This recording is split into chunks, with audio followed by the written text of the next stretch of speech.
તો statue of unity સામે દબાણ દૂર કરતા સાંસદ નારાજ થઈ ગયા। સાંસદ મનસુખ વસાવાએ મુખ્યમંત્રી ભૂપેન્દ્ર પટેલને પત્ર લખ્યો છે અને કહ્યું છે કે સ્થાનિક અસરગ્રસ્તોના દબાણ તોડતા તેમણે રજૂઆત કરી। ડિમોલેશનના કારણે નુકસાન થયું છે। ચોમાસા પહેલા તંત્રનું યોગ્ય પગલું નથી। આ નિર્ણય ઉતાવળું પગલું છે। સાથે જ મનસુખ વસાવાએ કહ્યું કે સ્થાનિક આગેવાનોની બેઠક બોલાવવા તેમણે માંગ પણ કરી। વૈકલ્પિક વ્યવસ્થા કરવામાં આવી તેવી પણ માંગ કરવામાં આવી છે। ચૈતર વસાવા એન્ડ કંપની રાજકીય રોટલા શેકે છે।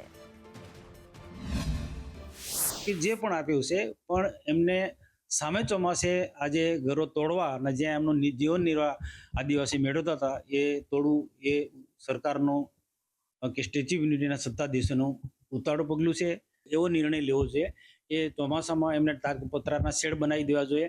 એમના જે રોજગારી જે પ્રકારે ચાલતી હતી એ રાબેતા મુજબ રોજગારી ચાલે એ રીતના કોઈક ને કોઈક પ્રકારે વ્યવસ્થા કરવી જોઈએ, જેથી કરીને એ ભવિષ્યમાં દુઃખી ન થાય।